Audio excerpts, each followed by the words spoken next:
Good morning, good afternoon, good evening, depending on what part of the world you're in. Doing a kind of a quick shout out to everyone. I'm Kevin Klein. This is the Venture Outfitter Weekly. Really interesting to as we're sitting here. I'm getting a message from Oslo, Norway. Just finding out a little bit about what also is happening in Japan and around the world. And so we're here for another episode of the VO Weekly. Going to share you a number of different things that are happening in the world as well. And today, part of the conversation is going to be about real world answers to technology Luddites. It's kind of a different take on some of the things that are happening. How is it that we as technology entrepreneurs that are attempting to change the world for the better, how do we deal with some of the conversations that are going on? Real excited to be here. Moving a little bit slow this morning. We're going to get as much coffee in as we can. But thank you for being here today. In fact, if you're online, make sure you follow along as well on the LinkedIn. It seems like that it's been popular in recent times for us to actually use that as the place that we're messaging back and forth, and I'll be paying attention to the live stream there as well. So the Venture Outfitter is here to help you build your business. There's both an organization called the Venture Outfitter as well as a community of startups that are here all about the idea of working with you to build things out and stuff like that. We'll be talking more about this during today, but really quick, thank you to our number one sponsor, DuoWorks. We're actually now getting other sponsors, so you're going to start hearing other sponsors coming. But DuoWorks, Linda Blackman and her team are really great. I know we just had another sign up to join us here in the community physically at the location that this our station is at. So looking forward to catching up with Carlos and his team. There's also a very special opportunity that if you're here physically in Austin, you can get a special invite to come co-work here. And so this is like during the whole month, there's a possibility of if you'd like to come try it out, come join us. That's one of the things you can do is join us for free this month. And so, and then if you are on the credit that it mentions as well about the new members, if someone else from our community brings in someone else, like say Renee, who's here on site, brings in someone else, that credit that's there, that can go to you guys. It doesn't have to go to Tech Ranch. Let's just make sure that you know that the signups. I'd really like to just support Linda and her team just because of what they've been doing for entrepreneurs. That this place is the most accessible co-working business in Austin, at least at this point, and I'd like to see how we can support them even more. So I'm going to start doing quotes, and one of you sent me a quote recently and said this quote: "Many of us never recognize our greatness because we become sidetracked by secondary activity." As I was thinking about it, and I was driving in this morning, and then I looked at my slides that I put together a few days ago. I was like, I'm this. I'm this. I'm allowing all this bullshit stuff to get under my skin, whether it's stuff from my family or stuff from specifically my dad, or something else that's happening. Getting just sidetracked and all this other crap that's got nothing to do with what I say that I'm up to in the world. And what I would like to do is, I think it's good for us to share some different quotes and thoughts like that as reminders. You might notice that there's a lot of quotes that I've memorized because they're helpful to remember what we're up to and how we can keep our interest and our focus around where we really want to be. So, I don't know, just wanted to throw that out there. Secondly, really interesting work that's coming out from CB Insights. CB Insights is a group, some of you are familiar with Gartner as an example. I've recently been I've been using their work for quite a while. One of our members is into artificial intelligence and is in our coaching program. and I was going a little bit more deeper on looking at some of the tools that he's looking at in some of the different companies. And I realized that more generally, it'd be good to actually help entrepreneurs that might not be thinking strategically how to leverage a tool like CB Insights for this. This graphic comes out of a free report about Apple's strategy map. You'll notice that on AR, VR, augmented reality, virtual reality, the companies that Apple has acquired, digital health, the companies that Apple has acquired and has recently partnered with, machine learning and AI, artificial intelligence, quite a number of companies that have been acquired recently, and then semiconductors and advanced materials, acquisitions, investments, and partnerships. If you point your phone at the graphic, the QR code on the lower right, you can actually get access directly to this page that goes into more depth. But really, why am I saying this? In part of the conversation that we're going to be having about the technologies and technology Luddite kind of stuff, one of the things that I think is valuable is to look at how companies like Apple are making this value chain of acquisitions. Because part of the Stephen Covey says, begin with the end in mind. Like look to where is it you want to go, and start there, which ties into our previous quote. The thing that also you can do with this type of graphic and this type of strategic analysis is start looking at what are the companies that you think might want to acquire or partner with you. In the AI space, since I was looking at David Nichols' company and I was looking up a few things with David Nichols in conversational AI, it's interesting to be thinking about what are the companies that eventually would want to acquire his company. He's got a really advanced piece of technology that's interesting about how it can tie in. And I don't know that at some point we'll go into a deeper conversation around this type of thinking. But I thought it was important enough to kind of set the context for the next few slides about how we're going to think about the future. And this is what presents today's conversation about real-world answers to technology Luddites. Now, I'm going to tell you a little bit about it, but our venture partner, Omar Zaki, actually said the phrase that the following way in our team meeting on Tuesday. He said, "Haters gonna hate," and I really appreciated that framing because it's interesting about, how is it that those of us entrepreneurs, tech entrepreneurs especially, although it's true for a lot of different entrepreneurs, what do you do when you have people that are pushing back on like even the most basic things? How do we understand that?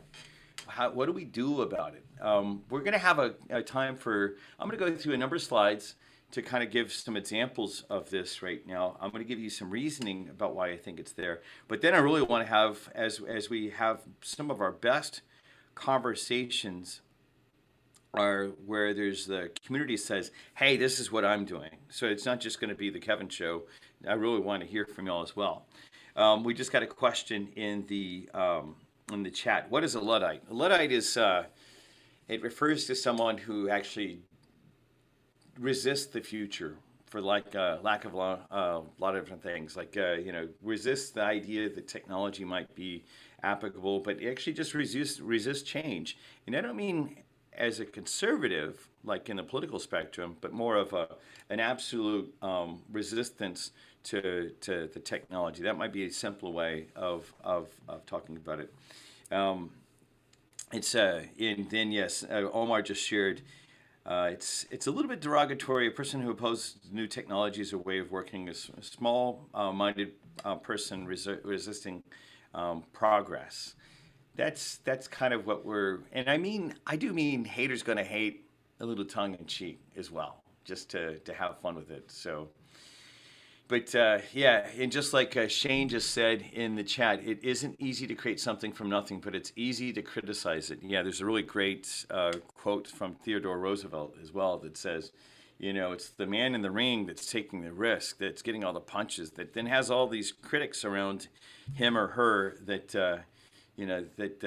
has and it's really painful. So since last week, part of what we talked about was we talked about the importance of having a connected community to actually keep on going through things.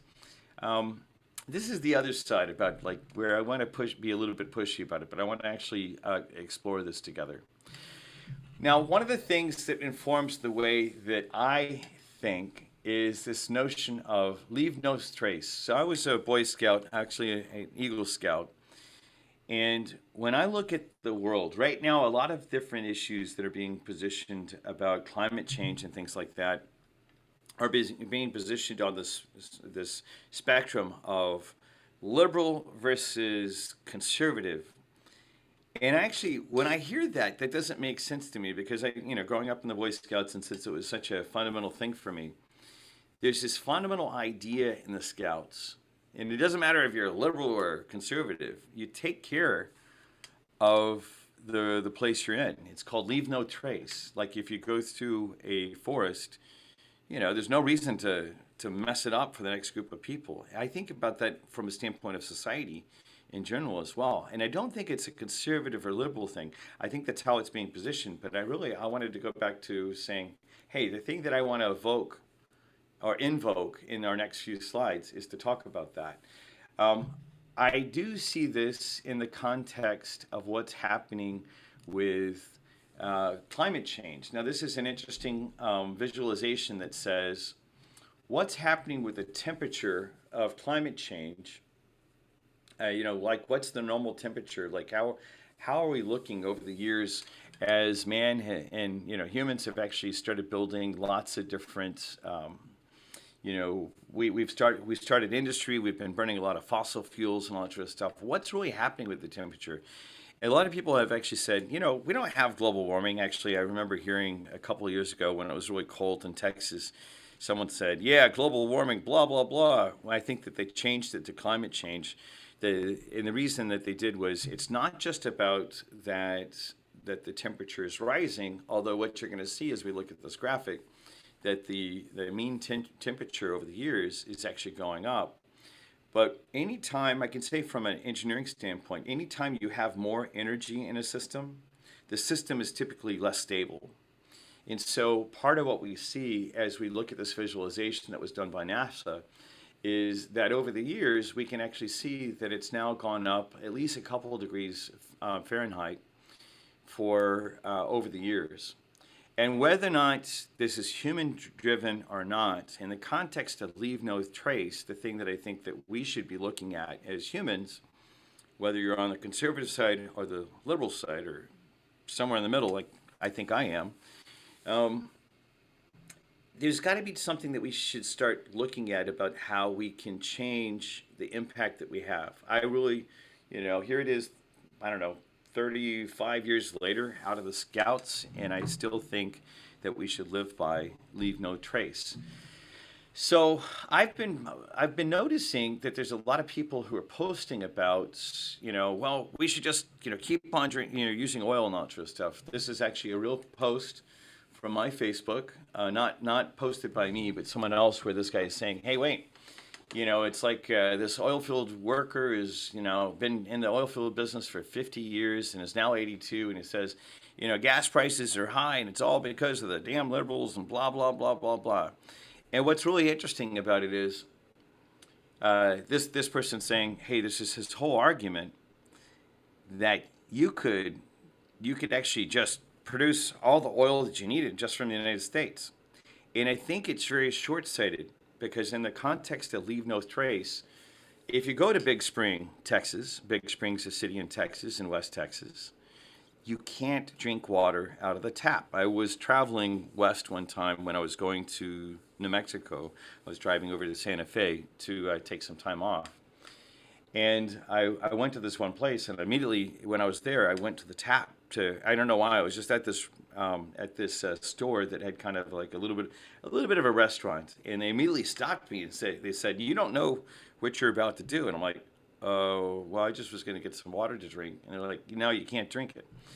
There's a bunch of different things about this. So this idea that we can continue to just do whatever this 82-year-old oil field worker has said doesn't make sense. It doesn't make sense.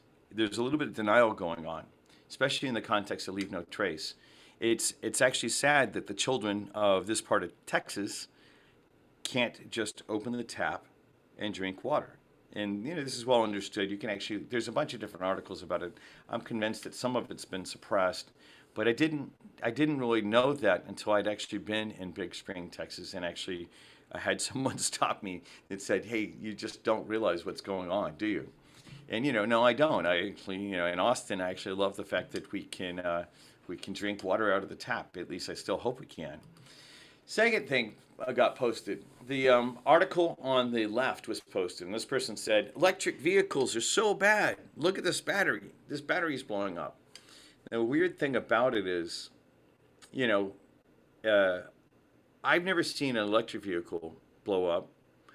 Um, I have seen a bunch of gas vehicles do that, both in, living in Texas and also living in Mexico. I've seen cars on fire in both cases, and none of the cars that I've seen on fire, they were all gas fires. But there's this intense amount of misinformation, and you got to understand. We got to wonder, why is there such fear, uncertainty, and doubt being posted by our friends on Facebook about that? I want to ask the question, and I got a couple of different answers, but really what I'd like to do is enliven the discussion in the community to say, hey, what do we think's going on? What's underneath this? Or we have this other person who posted, Texas and California Tesla owners were sent an email. Don't plug in your car during the peak time of the day. Well, and that makes sense anyway because if I'm going to power my car during the peak time, it doesn't make sense because why wouldn't I power my car when the sun is down and electricity is so cheap? I mean, I don't know. Again, it's just like fear, uncertainty, and doubt about technologies and stuff like that. Part of what I think is happening, I'm going to give you three different answers for why I think things are happening, and then I really want to hear from the community as well as we talk through this set of concepts. Part of what I think is happening is we have this situation where people are really dealing with lots of trauma. We have trauma that's been happening because of the virus and COVID and stuff like that. We also have some interesting technology inflection points that we'll talk about on the next couple of slides. But the main thing about it is one of the first things is people that have been traumatized, whether it's as being a child or some other, when you're an adult, and everyone at some level got traumatized because our lives were taken away for a couple of years or year and a half. It's natural that we're all swimming in more trauma. This article is there's a book online from the National Institute of Health that you can read about. Although there's lots of different articles about this, that individuals that are traumatized, even if it's something as light as what happened over the last year and a half, don't see as many solutions. A second thing that's happening is we also have this notion that I always want to remind people back to the technology adoption life cycle. I am convinced that the three articles that I posted from the three different people who posted them are not early. They're certainly not innovators. They're not early adopters. They're certainly not early majority customers. They're probably, in the case of the three, they're probably laggards. And when I react to people on Facebook, that are posting these things about that are resistant from the future that I see is here coming aggressively hard. I have to remember back to those of you all that have seen me in some of my venture classes know that I talk about this curve all the time. Because the primary part of my career as an entrepreneur, all the money I made was actually selling to early adopters. I never really made money to some of the other companies, to some of the other areas under the curve, because I was always the new tech guy, and I had to remember that when I see people that are laggards in the electric vehicle space or in solar or whatever, that they're naturally looking at a different place. The other thing that's interesting to think about as well is this is the Gardner technology hype cycle. Um, Technology takes off and it looks really, really interesting and everything. It's going to save the world. It's going to be amazing. And then we get to the peak of inflated expectations, where it's like, well, maybe it doesn't pay off as much. Like the AI is like this. Solar has gone through this. Battery technology has gone through this.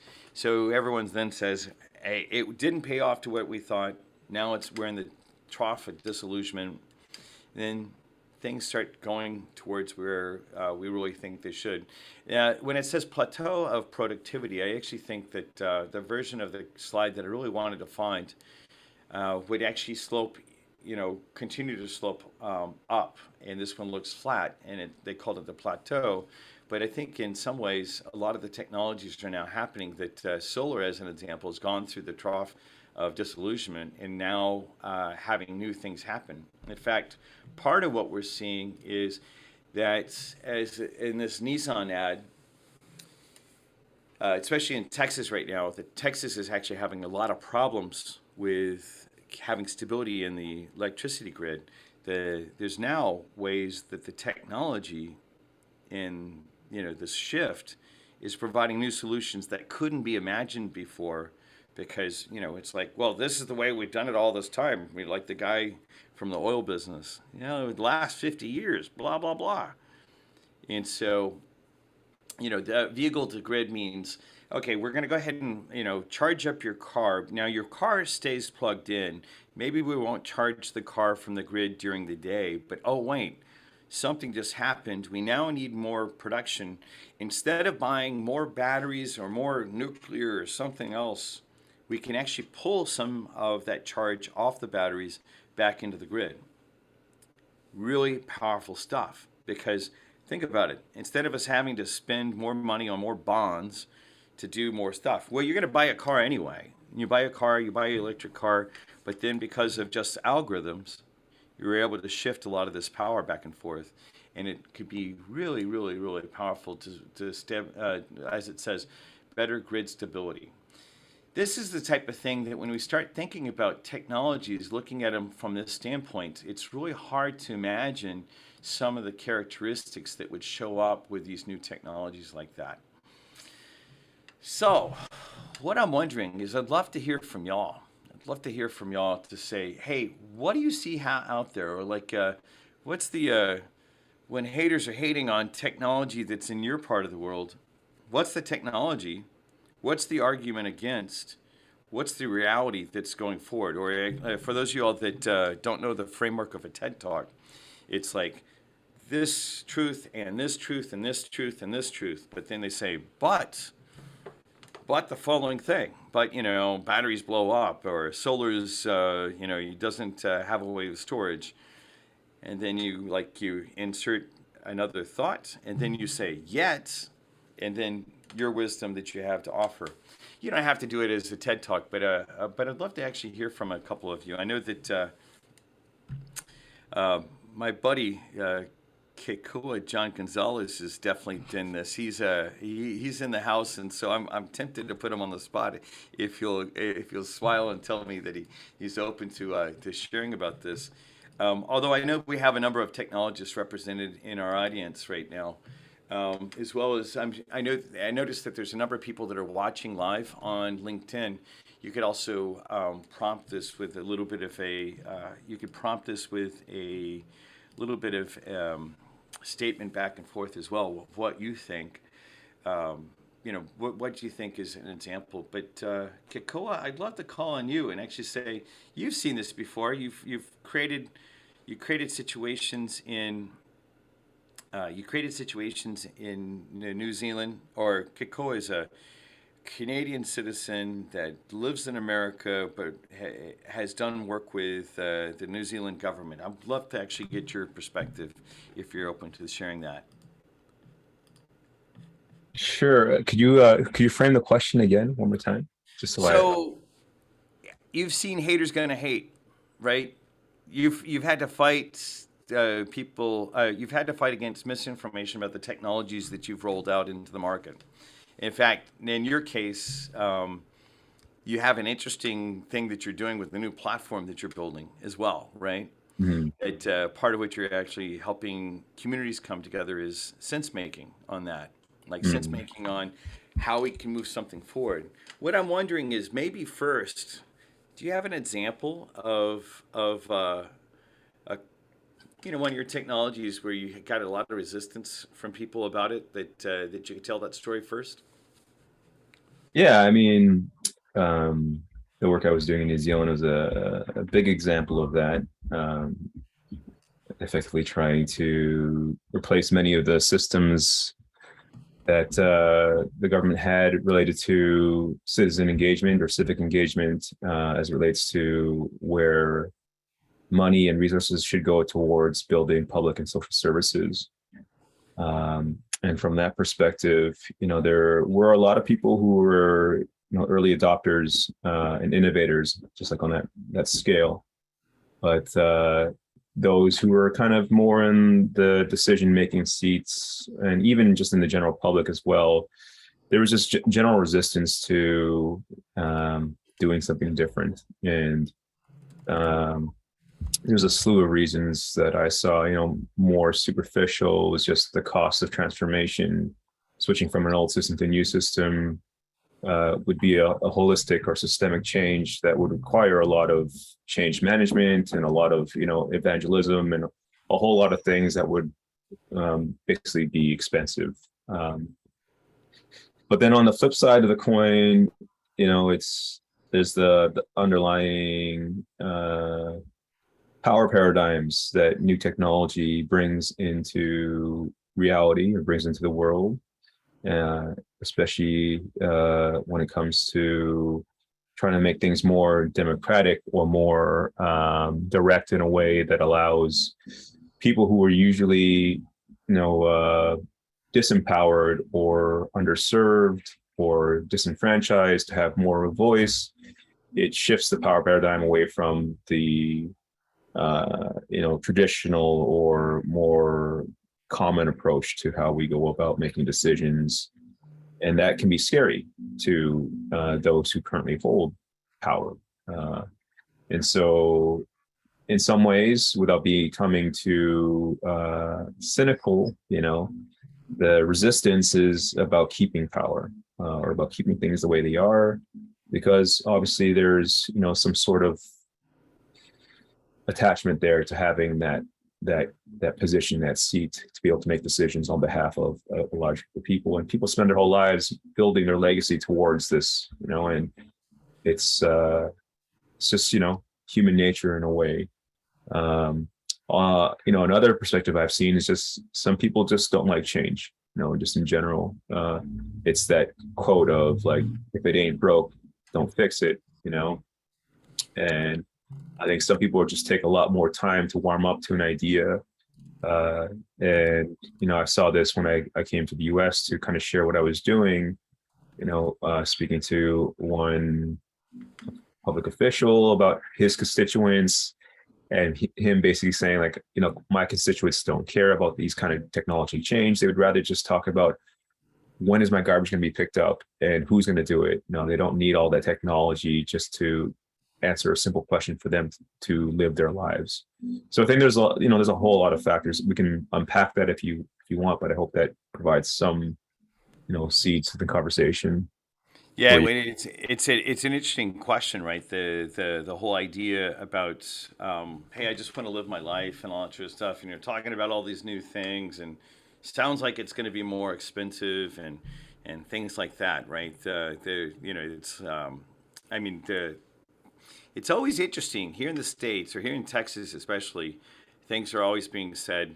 People are saying, "Wait, that's going to cost more money," or "That's going to," and actually, a lot of times the new technology will drop the cost, or people are going to lose jobs. Um, yeah, which is a constant thing here, right? It's a very constant thing. Or we're going to have to change the way we do things. Well, it makes sense to change the way you do things. Yeah, you won't have to feed that horse because you're going to be able to get in a car and you won't have to spend so much time on the and so I don't necessarily. I mean, as a guy who's used to adopting technology, I'm sometimes not very gentle with other people about that. It's interesting to have that perspective, especially like you're saying that the underlying dynamic is holding on to power. And a lot of times people don't realize that that's where the conversation is being shaped. Um, I'd love to have you guys reflect on that even more, or any like anyone that has something to say about that that's in studio audience or that is actually watching, because I think that that's it, right? These narratives, like it's really clear just by the amount of the price of solar versus the price of oil. The price of oil has kind of remained constant over the if we look over the long time, whereas the price of solar has dropped to 1/10 of what it used to be, and it's dropping even more to the point that you're now able to get like an insanely well. I want to quote statistics, but I'd probably be wrong about them. I'm just wondering, what else would you actually say, Kekoa, that you see in that, or perhaps Omar as well? I see that you're back in the space as well. Maybe you had something to say about it, Omar. Yeah. Um, Oh, sorry, go ahead, Omar. yeah, no, finish your thought. I think, just to finish where I'm heading now is the focus is working with people who are already, in somewhat in that mindset. I think the approach to change is building small little fires every which area, everywhere you can find them, and supporting them with their technology. Because I think for the large part, what I've seen in my work is a big change is just too much for some people to understand. They don't see the vision. It would require a lot of education for them to be able to see that, yeah, maybe in 5, 10, or 20 years, this change will create a lot of benefit for us. And then, really there's this kind of general, like, just doubt, like, I don't think it's going to work. And so where my energy now is focused on is, as we were talking about just briefly earlier, is with communities who are already working this way, and helping them grow to a scale that allows other people who would normally be a Luddite to see, like, oh, hey, that is actually working. Maybe I get involved, and creating avenues for them to participate that is easier for them to consume, rather than changing everything, including their kitchen sink, just focusing on small pieces at a time, and making that work for them. And then, the slow adoption, kind of the more gentle rather than the blunt and brute force way of just like throwing a whole new system in place, which we see happen a lot, especially with government services. An entire new healthcare system's put in place, or a new transportation's put in place, or they buy a whole lot of land to do something, phenomenal. And, it's like, for me, it's more about supporting people who are already of that mindset, who have the capacity to share what they're doing, and educate people to, allow that transition to happen more organically, if that makes sense. And that's where I'll finish my point. Thanks. Yeah, thank you, Kiko. I appreciate that perspective, especially the notion about the small little fires everywhere that then can actually carry that forward, right? Omar, you had an opinion as well, and you're doing this similar type of work about helping entrepreneurs pioneer through some of the most difficult times, both Yeah. here in Texas as well as in Egypt. What's your Yeah. perspective? Yeah. I mean, I think again, there's, a perspective maybe that I look at it where, there's the subconscious and the conscious, right? Aspect of kind of change and, what's to come, or accepting change, or implementing it. And I think, on a subconscious level, like there's even just from our personal physiological, right? Like building muscle, right, is really the breakdown of muscle first to then build the muscle, right? And to break down the muscle, you actually have to go through a little bit of pain, right? You have to, like, exert the energy, exert the effort, and you get a bit discomfort, you get pain, whatever, and then you get the soreness after. But then you actually strengthen that muscle, right? And that's kind of where that breakthrough happens for your body, right? Where you're actually breaking it down first to, build it up. And I think that that's kind of an innate aspect of human nature, right? Where, our mind will tell us, you're getting tired, stop, right? Don't run extra, right? Don't lift that next, like, curl, or don't press that bench, or whatever it is that you're doing to build the muscle. your brain will actually try to convince you to stop, because your brain's getting signals from your muscle that this hurts. I don't like this. This is uncomfortable, and your brain's like, okay, maybe you should stop. And you have to convince yourself to persevere, to push through that pain, right? To get to that breakthrough.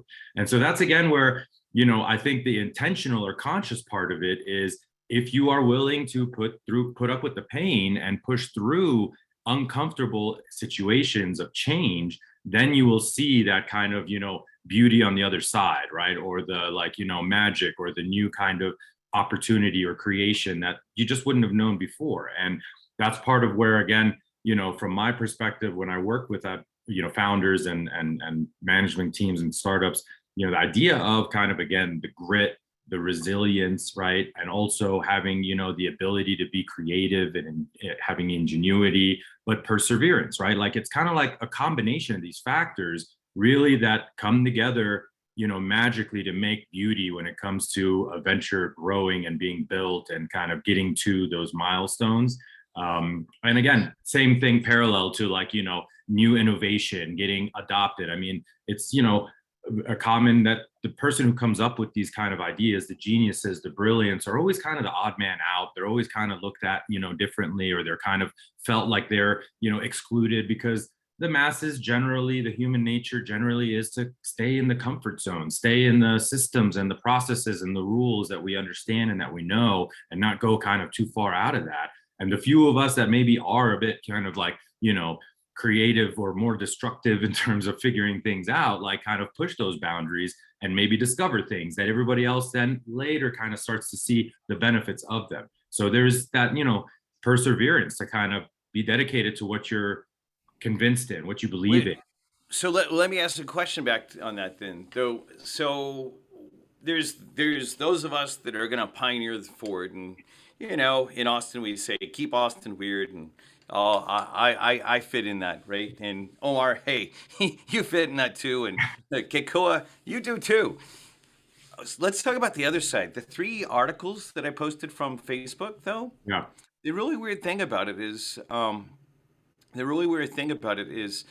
that in the 3 articles, these are people that are not leading the conversation at all. They're actually on the other end of the spectrum. And help me understand why would someone actually say, like in the oil case, one of the reasons I posted that oil article was, the person saying we should just do this domestic production of oil and everything's going to be fine and blah blah blah, and so counter to even looking at like the electrification of mobility in the grid and stuff like that, right? So counter to that there's almost like this, not even looking at the impact of what's happening. I invited the guy that posted that in a set of terms, saying, "Hey, meet me in Big Spring, and I'd like to see you drink a liter of water out of the tap." But that's me, because sometimes I'm a little bit too much of a fighter, and I should lighten up a little bit on Facebook. But the thing that I'm wondering though is, what would have someone have that type of resistance, so resistant to the things that they would actually spend a lot of time posting about Incentives. Well, this doesn't work, that doesn't work, this doesn't work. Let's cultivate what's that mentality. I think a big part of it is incentives, right? Like, I think, again, a lot of what drives us as humans and our behavior is what incentives we have, or what we've been accustomed to keep incentivizing us. And that's part of that system, and maybe that person is a benefactor of an existing way of things happening. And if that is changed, their incentives change. And so like they don't want that, so they fight against it, right? They don't want that because their incentives are tied to that. And whatever it is, their reward system, their source of financial or personal satisfaction. So I think that's part of, again, how our system rewards folks and kind of builds around needs that we have as a society or as a people, but that there's not always just one way to do it. And so that's kind of where we have these divides in opinion and how it should be done or kind of approached, and those incentives get tied to all that, right? And then you just kind of become part of that kind of camp or that thought process, right? And it becomes ingrained in you, and it kind of almost defines some of these people. Like, I just have to be, it's like the political party, right? Like, I have to be that political party. That means I have to voice that opinion with all those things, and I have incentives tied to all that too. So that's why I do it. Well, yeah, I think you're really on to something about the tribal identification. That, oh, okay, well, my tribe is pro Yeah. electron, and my tribe is pro hydrocarbon. Which, yeah, by the way, guys, for anyone that's listening to me, especially that's been on the other end of some of the arguments on my Facebook, I really don't get. I mean, because, yeah, as I leave today, I'll be getting into a vehicle that is burning hydrocarbons to get from point A to point B. But I've started my first solar project at the same time to like, I have a solar project going on at home. Even it's a small one, but that's interesting. That tribal identification you're saying is interesting, especially it's really overtaken so many conversations in the United States, even for people that don't have a direct incentive in the oil business or in the gas vehicle business or anything like that. That people are passionately arguing for technologies that were the same 80 years ago, right? So I don't Yeah, know. it's a sense of comfort and belonging, right? I think maybe some people find themselves involved in kind of a community of belief and processes and objectives and incentives, and some people deliberately try to get into those communities, right? And I think, again, you know there is a sense of need for us to be tied to other people and in a community and have a support system. And when you find that in, again, whatever basis of thought process it is, if it's around energy policy, or if it's around political policy, or if it's around financial, whatever, I mean, it could be around a lot of stuff, right? And you just ingrain yourself into it and kind of go full force into it. A lot of people, that's what drives them. Well, I'm wondering, guys. So we have a handful of other people that are in the studio. I'm going to go back to looking at the LinkedIn as well, just to see if we have anyone that are posting there. I know we have 10 people that are watching, but for whatever reason, the way that LinkedIn, for me, is the publisher of this, doesn't actually tell me who it is. But I know that other people can actually recognize it. So if anyone would like to actually weigh in and provide a different perspective, even if you're on the pro hydrocarbon team, I'm I'm not pro electron. I'm just like, let's use tools. Let's use tools as aggressively we can. And I am on the pro Boy Scout Leave No Trace team, by the way, just so everyone knows what my party affiliations are. Take care of nature as much as you possibly can. But I'm just wondering if anyone would like to provide a different perspective. I know that Maria or Inez or Paulina, anyone that's I'll there, add on. I'll add on, and I'll please. say that as far as if you look at Elon Musk, whenever he was first presenting Tesla and what Tesla is about, everyone was telling him he's crazy, right? And why are you even bothering? Like, who's going to switch to electric whenever we're running on gas and oil? And if you look as far as how the market all of a sudden started integrating, all of a sudden hybrids became the most hit thing. And then Toyota came out with the Prius, right? And so if you look at just as far as what innovation does to society and just the entire aspect of how people are first skeptical and then they start integrating it, it all kind of makes sense on a big scheme of things, but it goes a step-by-step process. Yeah, well, it's interesting because, like, my ex and I bought a Prius, and I remember this is years ago. I think it was 2008. Like, not the very first version of the Prius, but years and years and years ago, we bought a Prius together, and there were parts of our family that were going to disown us for a car that hey, it's our money. We didn't ask for anything, and there's like that type of resistance. Ended up, by the way, for those that don't know that history about the Prius, when Toyota launched that hybrid, that car ended up that year and the next few years after that, the Toyota Prius was the most maintenance-free car in the whole world. and it was a new technology. So when you look at the arguments that are there about the technologies and stuff like that, and the resistance to that type of innovation, it is interesting to say that sometimes there's some counterintuitive stuff. Everyone in that part of my family that was giving us a hard time about the choice that we had made didn't realize how solid of investment that is. And just because my ex was actually traveling a lot, she had a 45-minute commute each way from our house to where she worked.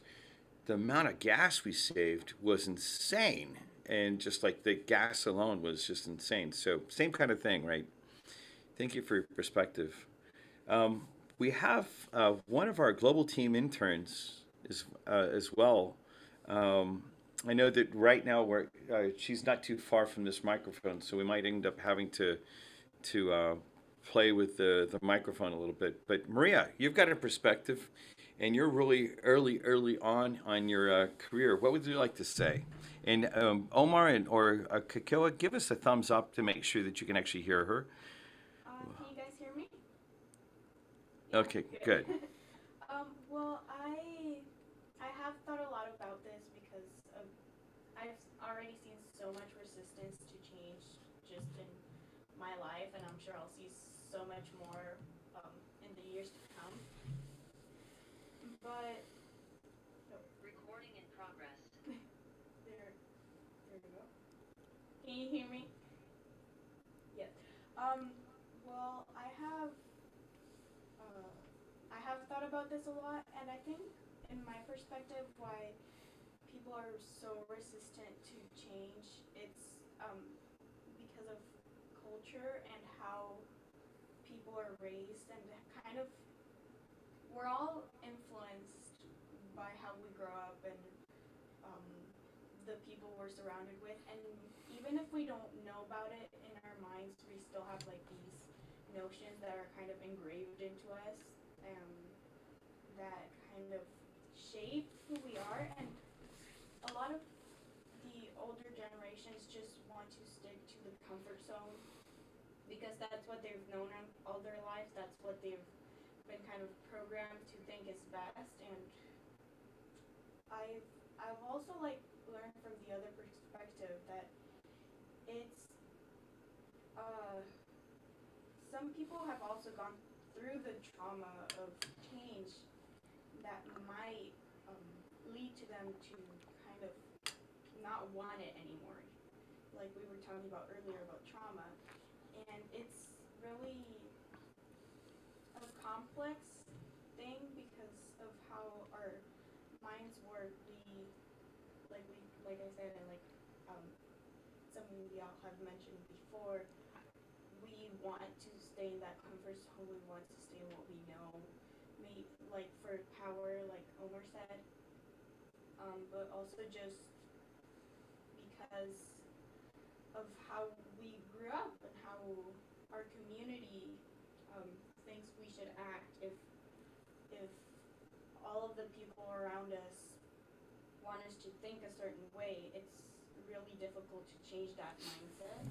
So what would you like to see? Like from your perspective though of being one of the future leaders, I mean, I hear your perspective about how you think about them, but what about for yourself? Like what is it you'd like to see? Like what is it you'd like to see for the future, since you're the young generation that's actually going to be taking over? Like you're going to be kicking all the rest of us to the side, and at some point, what do you want? What I want is more education. I want people to be more open to learning about like these new technologies, these new ways of thinking, because I think that's how we can get them to change their mind. I want kind of have a way for people to educate themselves and kind of erase stigmas regarding technology and a lot of other things. I think that's the way we change people's mind, is by kind of going at it through logic, but slowly over time. And it's definitely been really frustrating for me, especially like in my family. There's a lot of things that my family doesn't agree with me, and it's hard to change that mindset. But I really think the way to do it is, through mutual like communication and um, kind of teaching each other about why people think a certain way, because I was always very like set on like, oh, I don't get why these people think this way. It's like they don't see the logic, they don't understand. It's very frustrating, and it still is very frustrating. But I have gotten to know like the life situations that have led the people to think that way, um, and it's really changed my mind that I think we just need to educate each other. Yeah, we know it's a natural thing that people fear change, right? That's a real natural thing, that there's like a fear of change, and then by the way, if yeah, thank you. I was going to say we have a little bit of an echo in here. Fearing change is a natural thing. For me, it's always been interesting because I don't know.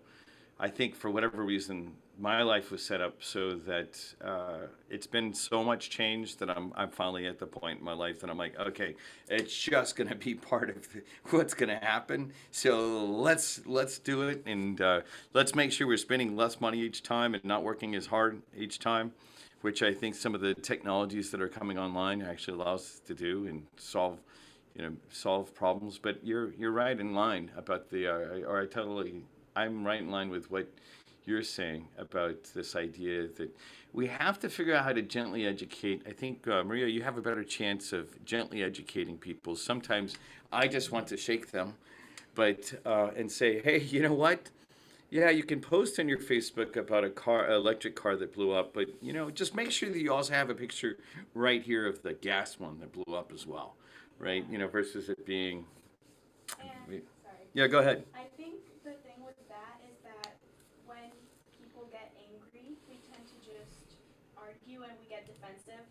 And it's harder to learn that way. It's harder for us to communicate when it seems like we are when it seems like we are being attacked. That is like the easiest way for us to get defensive. And even if you might be making some good points, when we argue, we just want to be right and we want to stick to what we're saying. We don't want to be wrong. We don't want to, because we're feeling attacked. And I feel like, and that's just like, at least I think for all of us, we just want to be right when we're in an argument. Definitely for me. And I think anger just changes us. It like changes the way we think. Our mind is like, it gets into fight or flight, and it's just, I think that's why a lot of the problems that are happening today are happening, is because we're instantly getting angry, we're getting frustrated because we are so passionate about these topics, and they are topics that make us really angry. At least they make me very frustrated. But when we both get frustrated, we get blinded and we don't see any change. And I think that's the problem with why we're not seeing a lot of talk amongst different people and different ideals right now, because we get defensive instead of having it like an open space. Understood. Well, and that's one of the great things about having you here on our global team. Maria's going to be doing a lot of work on for some of the entrepreneurs or some of the startups on some of the research she's doing. So yeah, take your frustration, take it out on the market through supporting our entrepreneurs that are doing things that are making a difference. Thank you for that. That's a great point, Maria. I just wanted to kind of add to it that it's another part of what I was maybe referring to in the like subconscious versus conscious, where even we have elements of our psychology, right, that are tied to our subconscious, that in situations like that, people all of a sudden get threatened, or they feel like they're being imposed on because of another belief or another idea or something. And so that subconscious survival mechanism triggers a psychological ego reaction, right, of like defensiveness and like having to prove a point or having to be stubborn about it and kind of set that this is wrong versus that's right. And That also to me is interesting how it kind of is, the same as our passion in what we do, right? And like when we believe in an idea or in a product or a service that we're building and why we're doing it, right? Like that stubbornness, that persistence comes from that passion. And that's part of, again, our subconscious feeding our need to feel purpose, but our deliberate action to like prove that this is the right idea or this is the right way to move forward on that topic. And I think it's an interesting kind of conundrum that, that's maybe why I'll just end it with haters are always going to hate, right? It's interesting, it's natural to have an egocentric view of the world because, our egos are what keep us at some level safe, right? At the most basic level. So Yeah. it's understandable. Change is bad. We got to do the, although those of us that have chosen a life of helping people change, like, happens around the entrepreneurs of the tech ranch around the world, it's an interesting thing for us to learn how to deal with. Well, let's do this. I know we've already had a couple of people that had to step out because of the timing and what time it is and stuff like that. We have an hour together each week. We always start just a little bit later.